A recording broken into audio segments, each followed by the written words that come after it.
13వ అధ్యాయము క్షేత్రజ్ఞ విభాగ యోగము. అర్జున ఉవాచ ప్రకృతిం పురుషం చైవ క్షేత్రం క్షేత్రజ్ఞమేవ చ ఏతద్ వేదితుమిచ్ఛామి జ్ఞానం జ్ఞేయం చ కేశవ.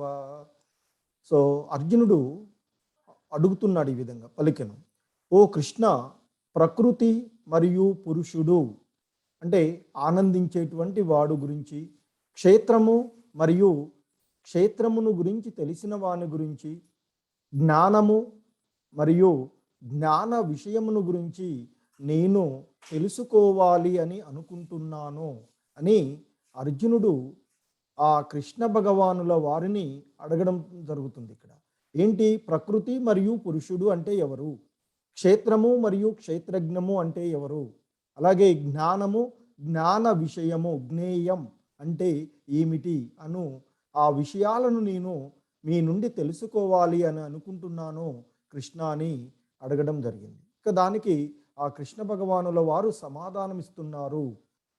శ్రీ భగవానువాచ ఇదం శరీరం కౌంతేయ క్షేత్రమిత్యభిధీయతే ఏతద్యో వేత్తి తం ప్రాహుః క్షేత్రజ్ఞ ఇతి తద్విదః.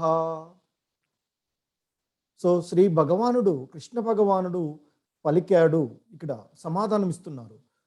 ఓ కుంతీ కుమారుడా, ఈ దేహమును క్షేత్రమని అంటారు మరియు ఈ దేహమును తెలిసిన వాడిని క్షేత్రజ్ఞుడు అని అంటారు అని చెప్తున్నారు. సో అర్జునుడు అడిగేది కదా, క్షేత్రం అంటే ఏమిటి, క్షేత్రజ్ఞుడు అంటే ఏమిటి అనేటువంటి దాన్ని అడగడం జరిగింది. దానికి ఇక్కడ ఈ రెండు పదాలకి ఆ కృష్ణ భగవానుల వారు సమాధానం ఇస్తున్నారు.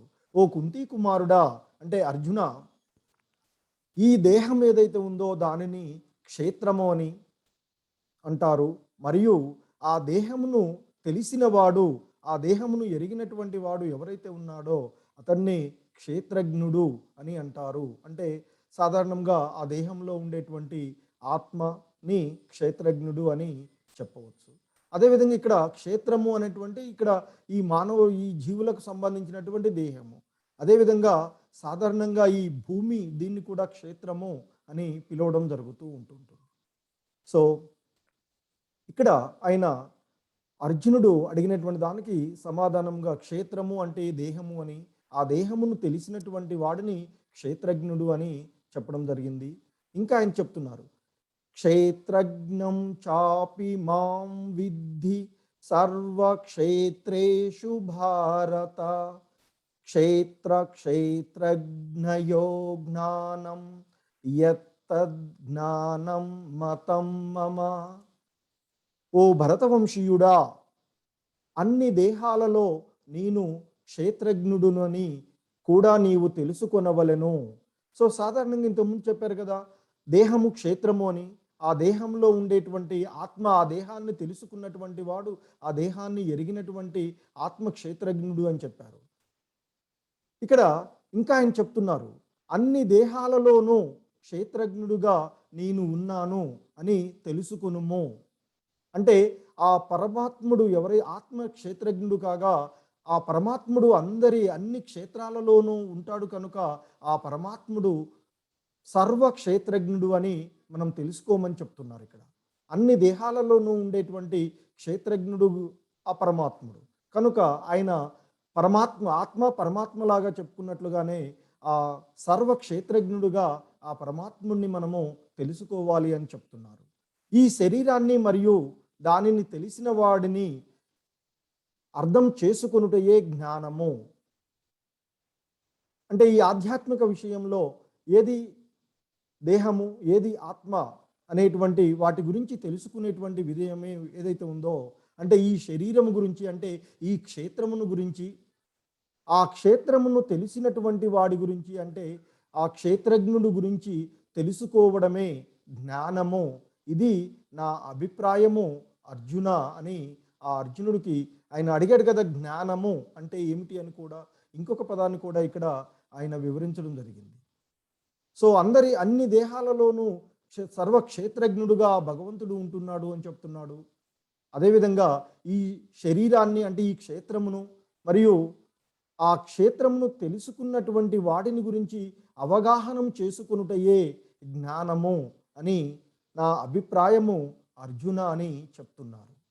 ఇంకా చెప్తున్నారు ఆయన, తత్ క్షేత్రం యచ్చ యాదృక్ష యద్వికారి యతచ్చ యత్ సచ యో యత్ ప్రభావచ్చ తత్ సమాసేన మే శృణు.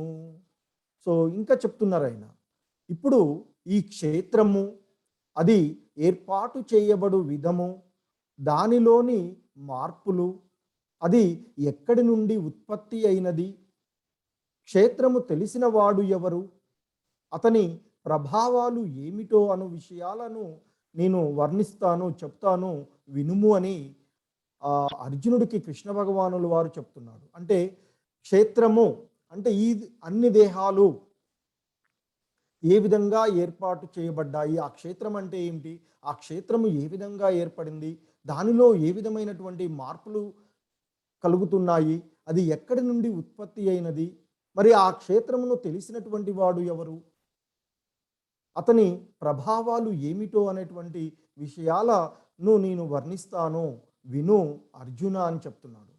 సో సాధారణంగా ఇక్కడ మనం క్షేత్రజ్ఞుడు అదేవిధంగా సర్వక్షేత్రజ్ఞుడు అనేటువంటి అంశాలను అవగాహన చేసుకునేటప్పుడు సో సాధారణంగా ఒక పరిస్థితి, ఒక వ్యవసాయ క్షేత్రమే ఉంది అని అనుకున్నాం. ఆ నిర్దిష్టమైనటువంటి క్షేత్రం వరకు ఆ ప్రదేశానికి ఒక యజమాని ఉంటాడు. అదేవిధంగా ప్రతి ఒక్క ఊర్లో ఉందనుకుంటే చాలామంది క్షేత్రజ్ఞులు ఉంటారు. ఎందుకంటే ఒక్కొక్క పొలం కొంత పరిధిలో ఒక్కొక్కరికి ఉంటుంది. ఇక ఈ ఒక రాజు ఉన్నాడు అనుకోండి, ఆ రాజుకి అన్ని క్షేత్రాలపైన అధికారం ఉంటుంది, అన్నీ కూడా ఆయనకి తెలిసి ఉంటుంది. సో కనుకనే ఇక్కడ ఆ సర్వక్షేత్రజ్ఞుడుగా ఉండేటువంటి ఆ పరమాత్ముడు అన్ని క్షేత్రాల గురించి ఎరిగినటువంటి వాడు అని చెప్తారు. సో ఇక్కడ ఆత్మ అనేటువంటిది ఆ నిర్దిష్టమైనటువంటి క్షేత్రము అంటే ఆ దేహానికి సంబంధించినటువంటి విషయాలపైనే అవగాహన ఉంటుంది. కానీ ఆ సర్వక్షేత్రజ్ఞుడు అన్ని క్షేత్రాల గురించి తెలిసినటువంటి వాడుగా ఉంటాడు. సో ఈ విధంగా ఈ ఒకే చెట్టు పైన 2 పక్షులు ఉన్నట్లయితే అందులో ఒక పక్షి ఈ ఆత్మ సాధారణంగా ఆ నిర్దిష్టమైనటువంటి దేహానికి సంబంధించినటువంటి ఆత్మ అయినట్లయితే, క్షేత్రజ్ఞుడు అయినట్లయితే, మరొక పక్షిగా ఇక్కడ చెప్పబడేటువంటిది ఆ సర్వక్షేత్రజ్ఞుడు.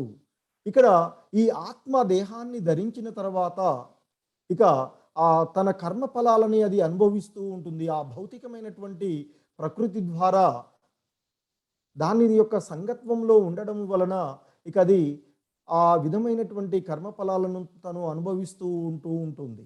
అంటే తన కర్మలు చేసుకుంటూ పోవటము, ఆ విధంగా ఒక కొమ్మ నుండి మరొక కొమ్మ మీదకి పోవడము, ఆ విధంగా చేస్తూ ఉంటుంది. అక్కడ ఉండేటువంటి ఆ సర్వక్షేత్రజ్ఞుడు ఈ విషయాలన్నింటినీ కూడా గమనిస్తూ ఉంటుంటాడు.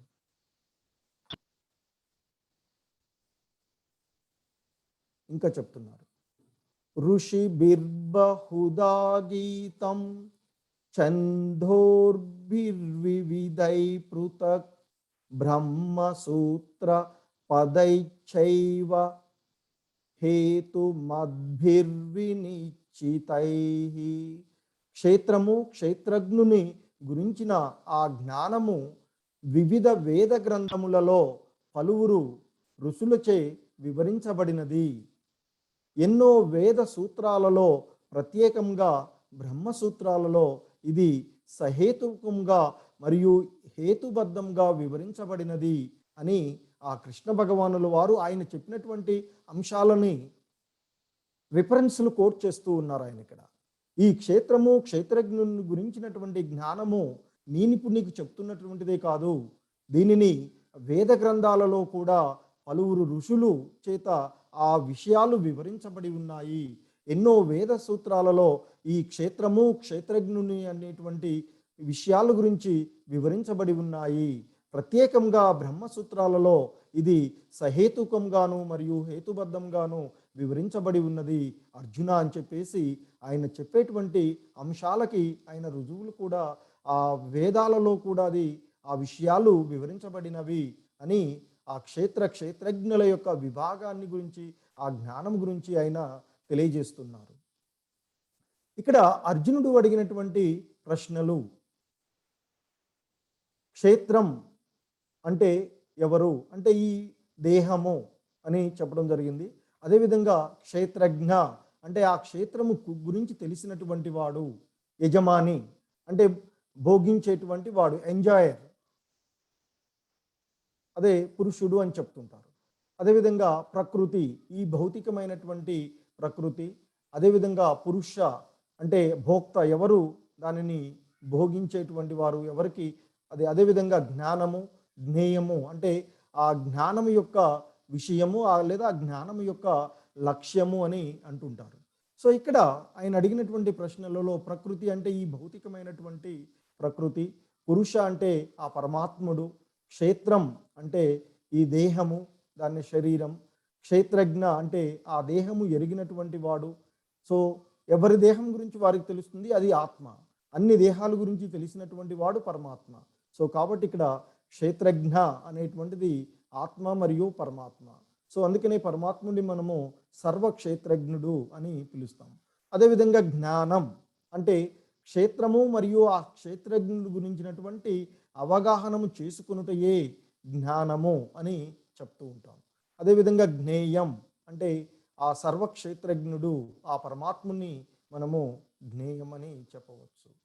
ఇంకా ఆయన చెప్తున్నారు, మహాభూతాన్యహంకారో బుద్ధిరవ్యక్తమేవ చ ఇంద్రియాణి దశైకం చ పంచచేంద్రియగోచరాః ఇచ్ఛా ద్వేష సుఖం దుఃఖం సంఘాత చేతనా ధృతిః ఏతత్ క్షేత్రం సమాసేన సవికారముదాహృతం.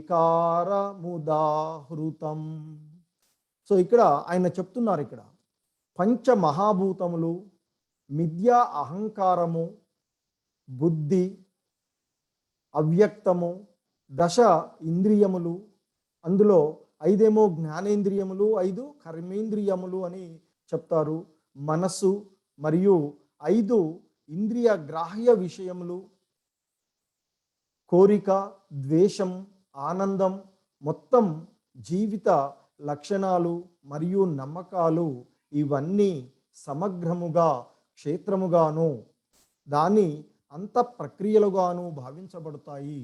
అంటే ఈ క్షేత్రము ఏర్పడు విధానం గురించి ఆయన చెప్తా అన్నారు కదా.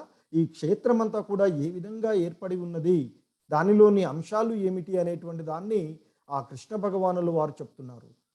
పంచమహాభూతములు, మిథ్యా అహంకారము, బుద్ధి, అవ్యక్తము, దశ ఇంద్రియాలు, 5 జ్ఞానేంద్రియాలు, 5 కర్మేంద్రియాలు, మనస్సు, అలాగే ఆ ఇంద్రియ విషయాలు, ఇంద్రియ గ్రాహ్య విషయాలు, కోరిక, ద్వేషం, ఆనందం, మొత్తం జీవిత లక్షణాలన్నీ కలిపి నమ్మకాలు, ఇవన్నీ కూడా సమగ్రంగా క్షేత్రముగాను దాని యొక్క అంత ప్రక్రియలుగాను భావించబడతాయి అర్జున అని చెప్పేసి క్షేత్రము యొక్క వివరణను ఇస్తూ ఉన్నారు ఆయన.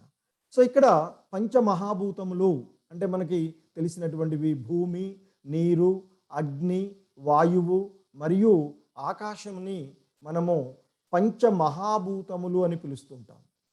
స్థూల ఇంద్రియ వీటిలో ఇవి.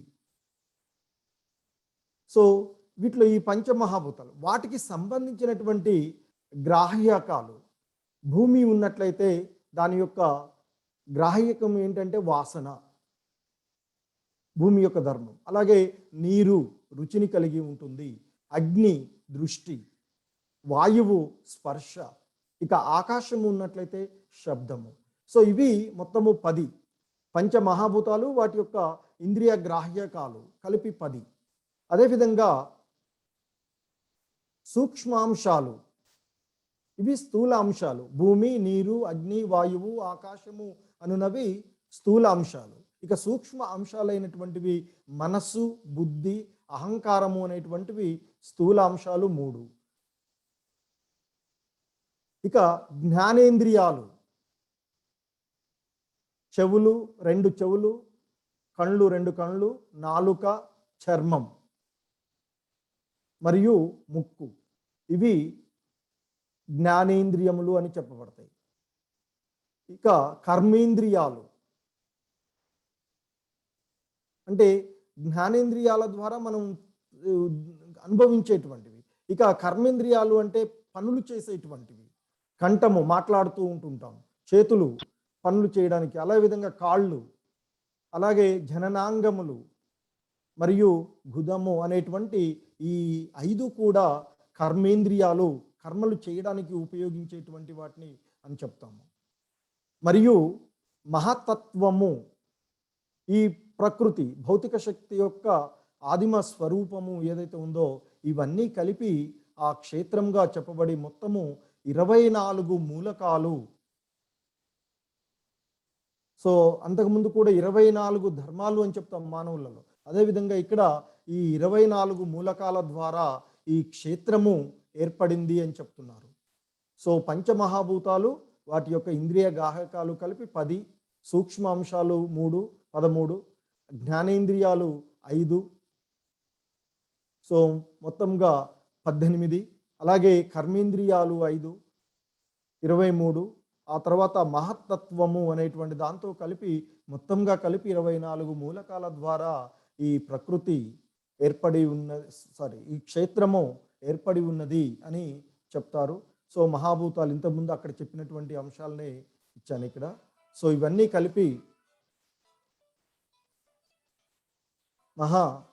ఇక్కడ మన 24 మూలకాల ద్వారా ఈ క్షేత్రము ఏర్పడుతుంది అని చెప్తున్నారు. ఇక జ్ఞానం యొక్క అంశాలు ఏమిటి మరి? ఆ జ్ఞాన అంశాలు అనేటువంటి దాన్ని కూడా ఆ కృష్ణ భగవానుల వారు వివరణ ఇస్తున్నారు ఇక్కడ.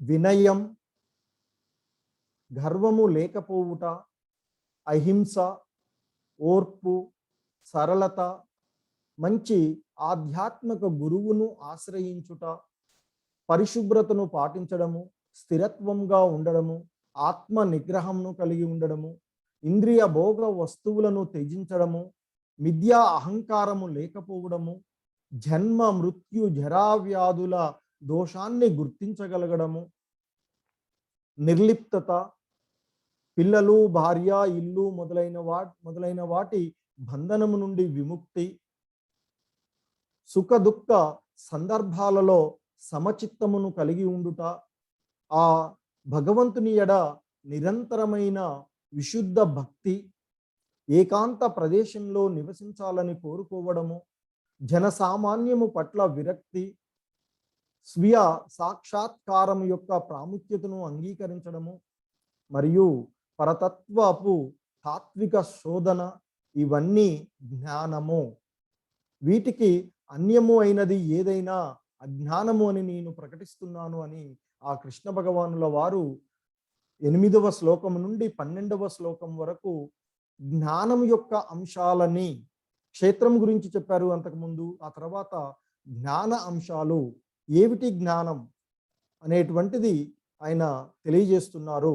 సో ఈ విధంగా వినయంతో ఉండడము, గర్వం లేకుండా ఉండేటువంటిది, అహింస, ఎవరికి ఎటువంటి ఇబ్బందులు కలగకుండా ఉండడము, ఓర్పుతో ఉండడము, ఎటువంటి సందర్భంలోనైనా సరళతను ప్రదర్శించడము, మంచి ఆధ్యాత్మిక గురువును ఆశ్రయించి జ్ఞానాన్ని సమపార్జన చేయడము, పరిశుభ్రతతో ఉండడము, స్థిరత్వమును కలిగి ఉండడము,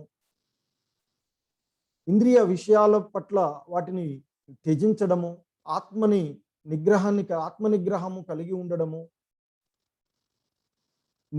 అహంకారము లేకపోవడము, యజమానత్వము లేకపోవడము, ఈ జన్మ మృత్యు జరా వ్యాధుల గురించి, జన్మించడము, తర్వాత మరణము, ముసలితనము, ఆ తర్వాత వచ్చేటువంటి వ్యాధులు, అటువంటి వాటి గురించి దోషాన్ని గుర్తించగలగడము, నిర్లిప్తంగా ఉండడము, ఇక భవబంధనాలలో చిక్కుకొనకుండా ఉండడము, అదేవిధంగా సుఖ దుఃఖ సందర్భాలలో సమానత్వాన్ని ప్రదర్శించడము, ఆ భగవంతుడి పట్ల విశుద్ధమైనటువంటి భక్తియుత సేవలో పాల్గొనడము, ఏకాంత ప్రదేశాల్లో నివసించడానికి ధ్యానం చేసేయాలి అనేటువంటి కోరుకోవడము, అలాగే జనసామాన్యము పట్ల ఎప్పుడూ అందరితోనూ ఆకర్షణల్లో కలిగి ఉండకుండా విరక్తిని కలిగి ఉండడము, స్వీయ సాక్షాత్కారము యొక్క ప్రాముఖ్యతను అంగీకరించడము, పరతత్వపు తాత్విక శోధన, ఆ ఆధ్యాత్మికమైనటువంటి ఆ పరంధాముని చేరుకోవాలి అనేటువంటి భావనలో అన్వేషణ చేయడము, ఇవన్నీ కూడా జ్ఞానము అని, ఇవి తప్ప ఏదైనా అజ్ఞానమే అని నేను ప్రకటిస్తున్నాను అర్జున అని ఆ జ్ఞాన అంశములను ఈ శ్లోకాలలో ఆ కృష్ణ భగవానుల వారు వివరిస్తూ ఉన్నారు. ఇంకా ఆయన ఆ ఆత్మతత్వాన్ని, ఆత్మను గురించి కూడా చెప్తున్నారు. జ్ఞేయం యత్తత్ ప్రవక్ష్యామి యజ్ఞాత్వామృతమశ్నుతే అనాది మత్పరం బ్రహ్మ న సత్తన్న సదుచ్యతే. దేనిని తెలుసుకోవడము ద్వారా నీవు అమృతతత్వమును చవి చూస్తావో అట్టి దానిని నేను వివరిస్తాను అని మరలా విను అర్జున అని చెప్పేసి ఆయన ఇక్కడ ఆ ఆత్మ పరమాత్మ తత్వాలను వివరిస్తున్నాడు. దేనిని తెలుసుకోవడం ద్వారా నీవు అమృత తత్వమును చవి చూస్తావో అటువంటి ఆ అమృత తత్వాన్ని నేను నీకు వివరిస్తాను అని అర్జునుడితో చెప్తున్నారు. ఆ ఆది లేనిది, నాకు ఆధీనమైనది అయిన బ్రహ్మము ఈ భౌతిక ప్రపంచం యొక్క కార్యకారణములకు అతీతంగా ఉంటుంది. సో అంటే ఆ ఆత్మ అనేటువంటిది అనాదిగా ఉండేటువంటిది, జనన మరణ సంబంధాలు లేనటువంటిది, ఈ భౌతికమైనటువంటి కార్యక్రమాలకు అతీతంగా ఉండేటువంటిది అని ఆయన చెప్తున్నారు. ఇక ఆ పరమాత్మ తత్వాన్ని కూడా చెప్తున్నారు. సర్వత పానిపాదం తత్ సర్వతో శిశిరోముఖం సర్వత శృతి మల్లోకే సర్వమావృత్య తిష్టతి. సర్వత్రా ఆయన చేతులు, పాదములు, కన్నులు, శిరస్సులు, ముఖములు మరియు చెవులు ఉన్నాయి. అంటే ఆ విశ్వవ్యాప్తంగా ఉండేటువంటి ఆ పరమాత్ముడి యొక్క తత్వాన్ని ఇక్కడ తెలియజేస్తున్నారు. సర్వత్రా ఆయన యొక్క చేతులు, పాదములు, కన్నులు, శిరస్సులు, ముఖములు మరియు చెవులు ఉన్నాయి. ఈ విధంగా పరమాత్మ జగత్ అంతా ఆవరించి ఉంటాడు అని ఆ అర్జునుడికి కృష్ణ భగవానుల వారు ఆ పరమాత్ముని గురించి ఇంకా ఆయన చెప్తూ ఉన్నారు. ఇంకా చెప్తున్నారు, సర్వేంద్రియ గుణాభాసం సర్వేంద్రియ వివర్జితం ఆసక్తం అసక్తం సర్వభృక్షైవ నిర్గుణం గుణ భోక్తృచ. పరమాత్ముడు అన్ని ఇంద్రియాలకు అసలు మూలము అయినప్పటికీ అతను ఇంద్రియ రహితుడు, అన్నింటినీ సంరక్షించి పోషించేవాడు అయిన అనాసక్తుడు, ప్రకృతి యొక్క త్రిగుణములకు అతీతుడు మరియు అదే సమయంలో ప్రకృతి త్రిగుణాలకు ఆయనే ప్రభువు అని ఆ పరమాత్ముడి యొక్క తత్వాన్ని ఇంకా చెప్తూ ఉన్నారు. పరమాత్ముడు అనేటువంటి వాడు ఇంద్రియాలకు అవన్నీ కలగడానికి అసలు మూలము ఆయనే అయినప్పటికీ ఆయన ఇంద్రియ రహితుడు, ఆయన ఆ ఇంద్రియ విషయాలకి లోబడి ఉండడు అని చెప్తూ ఉన్నారు. అన్నింటినీ రక్షించి పోషించేవాడు ఆయనే అయినా కానీ దేనిపైన ఆసక్తిని ఆయన కనబరచరు అని చెప్తున్నారు. ప్రకృతి త్రిగుణాలకు ఆయన అతీతుడు, అదే సమయంలో ఆ ప్రకృతి త్రిగుణాలకు ఆయనే ప్రభువు. అంటే ఆ ప్రకృతి త్రిగుణాలు ఆయన్ని ఏమి చేయవు అని ఇక్కడ చెప్తున్నారు. ఆయన వాటికి అతీతుడుగా ఉంటాడు. ఆయన యొక్క ఆధీనంలోనే ఈ ప్రకృతి త్రిగుణాలు అయినటువంటి సత్వ రజో తమో గుణాలు పనిచేస్తూ ఉన్నాయి. ఆయనని ఇవి ఏ విధంగా బంధించవు అని ఇక్కడ చెప్తున్నారు. ఆయన ఆధీనంలోనే ఈ త్రిగుణాలు పనిచేస్తూ ఉన్నాయి. ఆ త్రిగుణాలకు ఆయనే అధిపతి అని చెప్తూ ఉన్నారు. ఇంకా బహిరంతచ్చ భూతానాం అచరం చరమేవ చ సూక్ష్మాత్వాత్ తదవిజ్ఞేయం దూరస్థం శాంతికే చ తత్. ఆయన ఇంకా చెప్తున్నాడు, ఆ పరమ పురుషుడు కదిలే మరియు కదలలేని ప్రతి జీవుని బయట లోపల ఉంటాడు. అతి సూక్ష్మంగా నున్నందున అతడు చూడడానికి లేదా తెలుసుకోవడానికి భౌతిక ఇంద్రియాల శక్తికి మించినవాడు. చాలా దూరంలో ఉన్నప్పటికీ ఆయన అందరికీ దగ్గరలో కూడా ఉంటాడు. అంటే ఆ పరమాత్ముడు ఎంతో దూరంలో ఉన్నట్లుగా అనిపిస్తున్న ఆయనే చాలా దగ్గరగా ఉంటాడు. ఎందుకంటే అందరి హృదయాలలో ఆయనే ఉంటాడు. ఎక్కడో ఉన్నాడు పరమాత్ముడు అని అనుకుంటుంటాం. మరి ఆయన అంతే దగ్గరగా ఉంటాడు. అదేవిధంగా ప్రతి జీవుని యొక్క బయట ఉంటాడు ఆయన, లోపల కూడా ఆయనే ఉంటాడు. అంటే అందరి యొక్క హృదయాలలో ఆయన ఆ పరమాత్ముడు రూపంలో ఉన్నాడు అని చెప్తుంటారు. అదేవిధంగా ఇక్కడ ఒక ఈ పరి కురుక్షేత్ర యుద్ధం అంతా అయిపోయిన తర్వాత ఆ చిరంజీవిగా ఉండేటువంటి ఆయన ఈ పాండవులందరినీ కూడా ఎవరు కూడా ఆ దుర్యోధనుడి యొక్క స్నేహితుడుగా ఉండేటువంటి ఆయన ఈ పాండవులందరినీ పైన బ్రహ్మాస్త్రాన్ని ఉపయోగించి ఆ ఉపాండవులందరినీ చంపివేసిన తర్వాత ఇక పాండవులలో ఎవరు మిగిలి ఉండొద్దు అనేటువంటి ఆ బ్రహ్మాస్త్రాన్ని సంధిస్తాడు అని చెప్తాడు. ఆ సమయంలో ఈ కృష్ణ భగవానుల వారు ఆ ఉత్తర గర్భంలో ఉండేటువంటి ఆ పరీక్షితుణ్ణి ఆ బ్రహ్మాస్త్రము సంహరించబోయేటువంటి సమయంలో బయట కృష్ణ భగవానుల వారు వాళ్ళందరితో ఆ పాండవులందరితో మాట్లాడుతూ ఉంటూ ఉంటారు. అదే అట్ ద సేమ్ టైం ఆయన ఆ ఉత్తర గర్భంలోకి వెళ్ళి ఆ గర్భంలో ఉండేటువంటి పరీక్షితుని సంరక్షించడం, ఆ బ్రహ్మాస్త్రం నుండి కాపాడారు అని చెప్తూ ఉంటుంటారు. సో అందుకే ఆయన ఈ కదలలేని ప్రతి జీవిలో బయట ఉంటాడు, ఆయన లోపల ఉంటాడు. ఆయన సూక్ష్మాతి సూక్ష్మంగా ఉండడం ద్వారా ఎవరికి వ్యక్తం కాడు అని చెప్తారు. అదేవిధంగా ఆయన ఎంతో దూరంలో ఉన్నాడు లాగా అనిపిస్తూ ఉంటుంది, కానీ ఎంతో దగ్గరగా ఆయన అందరికీ కూడా చాలా దగ్గరగా ఉంటారు అని చెప్తూ ఉన్నారు. ఇంకా చెప్తున్నారు, అతడే సమస్త తేజోపూర్ణ పదార్థాల కాంతి మూలము. ఇవన్నీ కూడా ఈ విధంగా ప్రకాశిస్తూ ఉండడానికి, ఆ కాంతికి అవన్నీ కూడా ప్రజ్వలించడానికి, ఆ జ్యోతిని ప్రకాశింప చేయడానికి మూలమే ఆ పరంధాముడు అని చెప్తూ ఉన్నారు. ఈ సృష్టిని కూడా ప్రారంభించేటువంటి, అందరినీ కూడా సృష్టించేటువంటి ఆ బ్రహ్మకు కూడా ఆయనే మూలము అని చెప్తారు. సో అదేవిధంగా తేజోవంతమైనటువంటి ప్రతిదానికి కూడా ఆయనే మూలము. అజ్ఞానాంధకారానికి అతీతుడు. ఇక్కడ తర్వాత అవ్యక్తుడు, జ్ఞానంతో తెలుసుకొనదగిన వాడు, అదేవిధంగా జ్ఞానంతో పొందదగినటువంటి వాడు. జ్ఞానంతో ఎవరినైతే మనం తెలుసుకోగలుగుతున్నామో ఆయన, అదేవిధంగా జ్ఞానంతో ఎవరినైతే పొందాలి అని అనుకుంటున్నామో అటువంటి వాడు ఆ పరమాత్ముడు అందరి హృదయాలలో అధిష్ఠించి ఉన్నాడు అని చెప్తూ ఉన్నారు. ఇంకా ఆయన చెప్తున్నారు, మరి ఈ ఆత్మ మరియు పరమాత్మలను ఎవరు తెలుసుకోగలరు అనేటువంటి అంశాలను కూడా ఆయన వివరిస్తున్నారు ఈ శ్లోకంలో.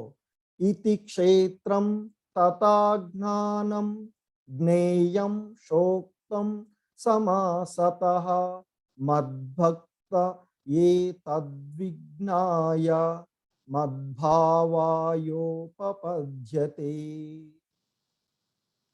ఈ విధంగా క్షేత్రము, జ్ఞానము మరియు జ్ఞాన విషయమును నేను సంగ్రహముగా తెలియజేశాను.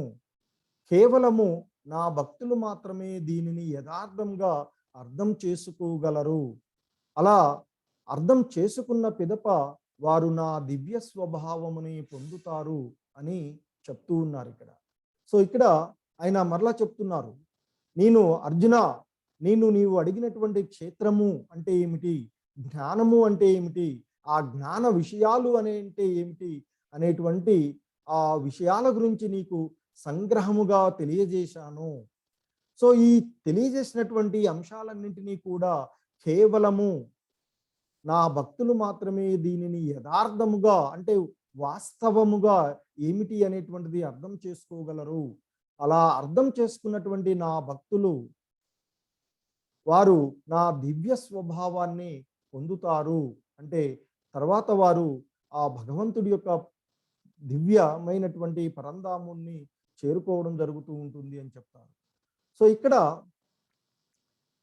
మనకి కనిపిస్తున్నటువంటి దీంట్లో ఆ పరీక్షిత్ మహారాజు ఆ భగవంతుడి యొక్క దివ్య లీలలను ఆ సుఖముని ద్వారా 7 రాత్రులు 7 పగలులు పూర్తిగా వినడం ద్వారా తర్వాత ఆ పరమాత్ముడి యొక్క దివ్య తత్వాన్ని ఆయన పొందడం జరిగింది అని చెప్తూ ఉంటుంటారు.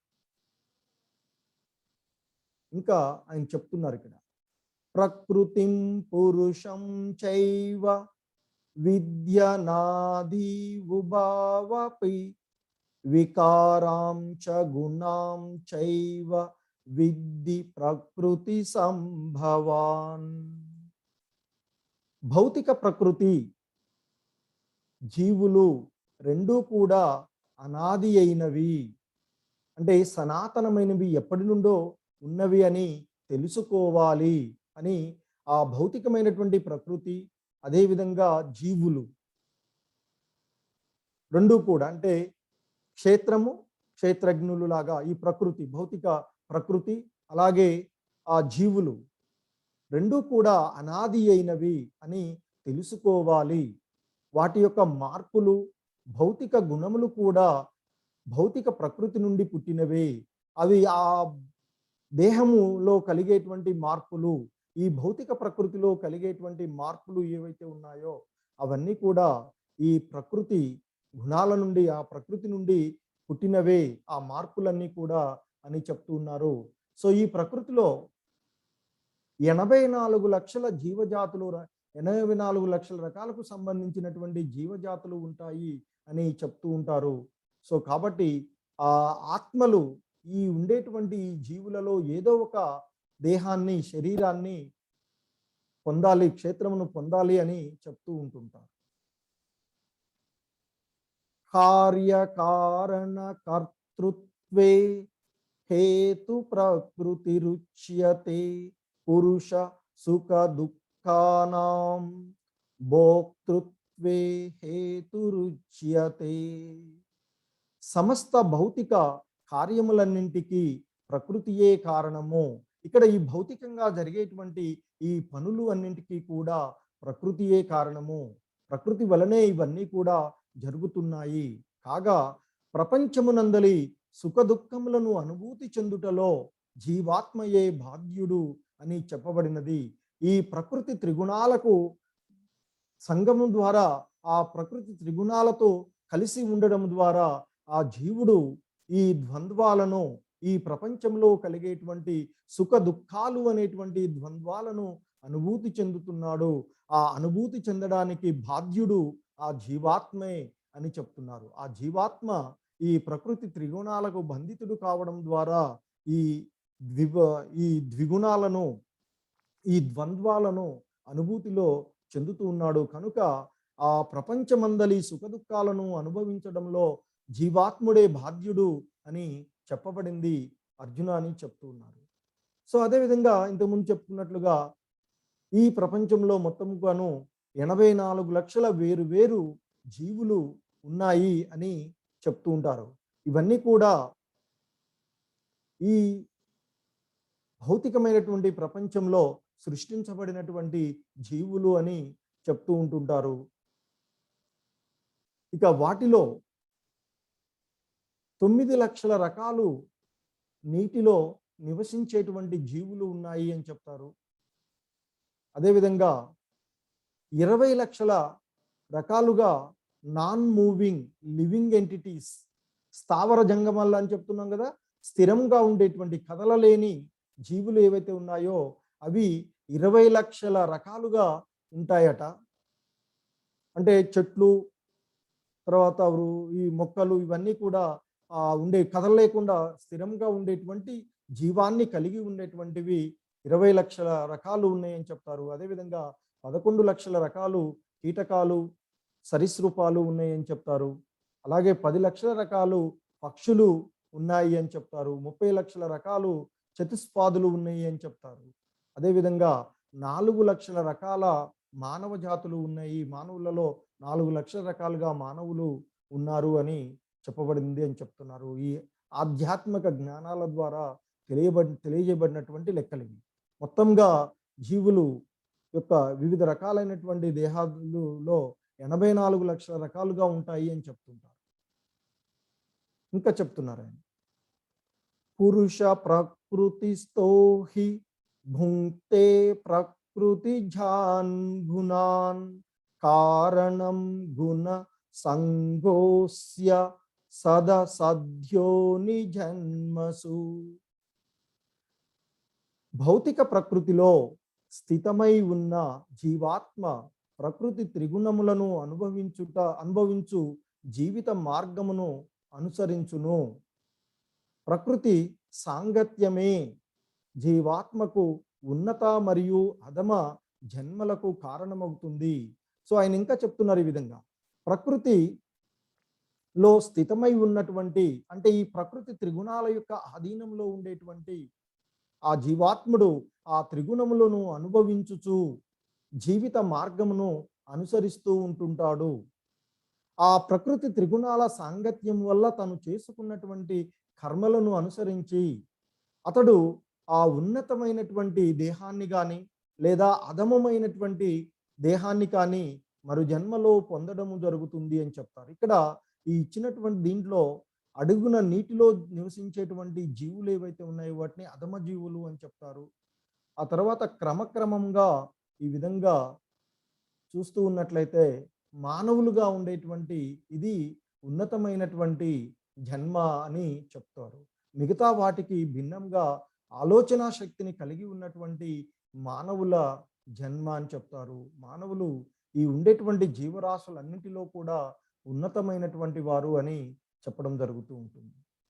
సో కనుకనే సాధారణంగా మనకు లభించినటువంటి ఈ మానవ జన్మను ఉపయోగించుకొని ఆ ఆధ్యాత్మిక జ్ఞానాన్ని పెంపొందించుకోవడం ద్వారా ఆ పరంధాముని చేరుకునేటువంటి ప్రయత్నం చేయాలి అని చెప్తుంటారు. యయేవం వేత్తి పురుషం ప్రకృతిం చ గుణై సహ సర్వత వర్తమానోపి న స భూయోభిజాయతే.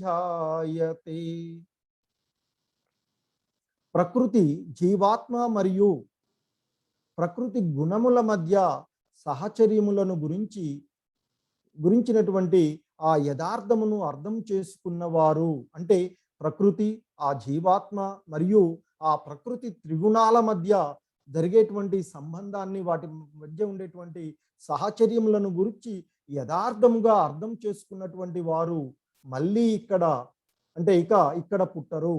అంటే వారు ఆ భవబంధనాల నుండి ముక్తి పొందుతారు, ఈ సంసార సాగరము నుండి ముక్తి పొందుతారు అని చెప్తున్నారు ఆయన. ఎవరైతే ప్రకృతి ఆత్మ మరియు ప్రకృతి గుణాల మధ్య ఉండేటువంటి ఆ సంబంధాన్ని క్లియర్గా అర్థం చేసుకోగలుగుతారో, వాస్తవాన్ని తెలుసుకోగలుగుతున్నారో వారు మళ్ళీ ఇక జన్మంటూ ఉండదు వారికి అని చెప్తున్నారు. వారి ప్రస్తుత పరిస్థితి ఎలా ఉన్నా వారు విముక్తి చేయబడతారు.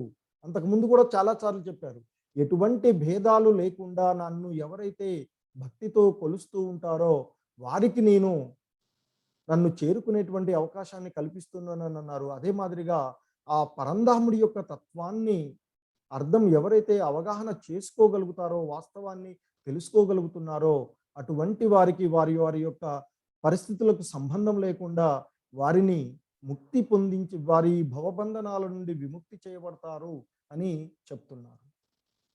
ఇంకా చెప్తున్నారు ఆయన, యావత్ సంజాయతే కించిత్ సత్వం స్థావర జంగమం క్షేత్ర క్షేత్రజ్ఞ సంయోగాత్ తద్విద్ది భరతర్షభ.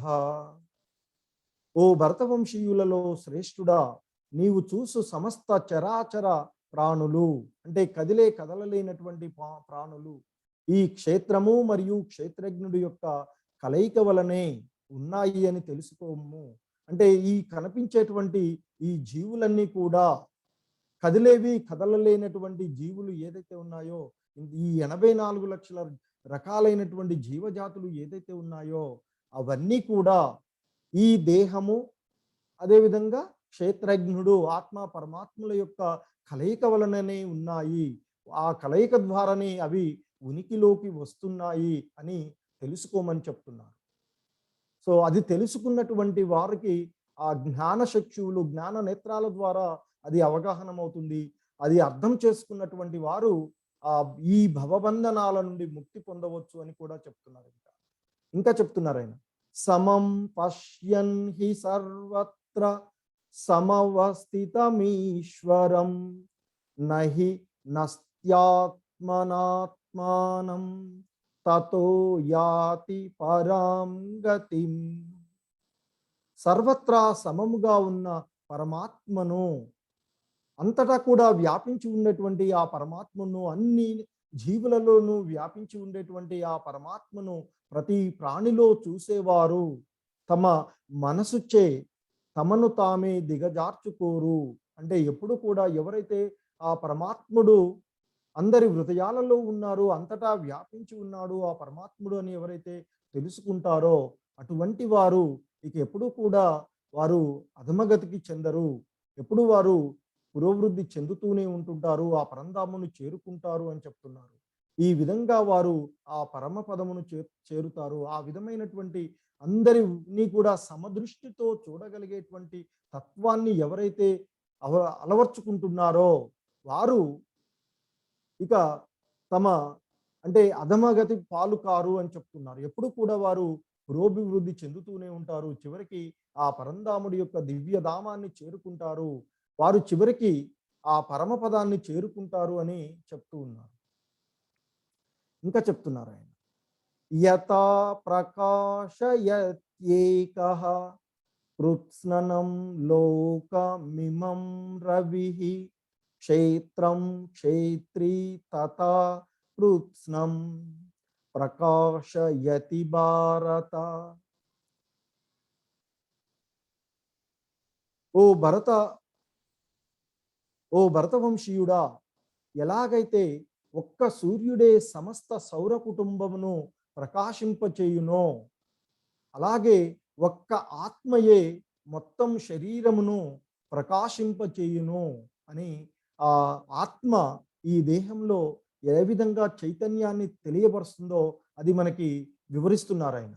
ఎట్లాగైతే ఆ సౌర కుటుంబంలో ఉండేటువంటి ఇతర నక్షత్రాలన్నీ కూడా ఆ సూర్యుని కాంతి చేతనే ప్రకాశితమవుతున్నాయో అదే మాదిరిగా ఒక్క ఆ ఆత్మయే మొత్తం శరీరంలో ఉండేటువంటి ఆ క్షేత్రంలో ఉండేటువంటి అన్ని అవయవాలను ప్రకాశింపచేస్తాయి. అంటే ఆ చైతన్యం, ఆత్మ యొక్క చైతన్యం ద్వారానే అన్ని అవయవాలు కూడా వాటి వాటి పనులను సక్రమంగా చేస్తాయి, అవి ప్రకాశింప చేయబడుతున్నాయి అని ఆ ఆత్మ యొక్క స్వభావాన్ని, ఆ ఆత్మ ఏ విధంగా ఈ దేహంలో నడుపుతూ ఉంటుంది అనేటువంటి అంశాన్ని ఆయన తెలియజేస్తున్నారు. ఇంకా చెప్తున్నారు ఆయన, ఇక మరి ఏమిటి మన యొక్క పరమ గమ్యము అనేటువంటి దాన్ని చెప్తూ ఈ అధ్యాయాన్ని ఇక్కడ క్లోజ్ చేస్తున్నారు. క్షేత్ర క్షేత్రజ్ఞయోరేవం అంతరం జ్ఞాన చక్షుషా భూత ప్రకృతి మోక్షం చ ఏ విదుర్యాంతి తే పరం.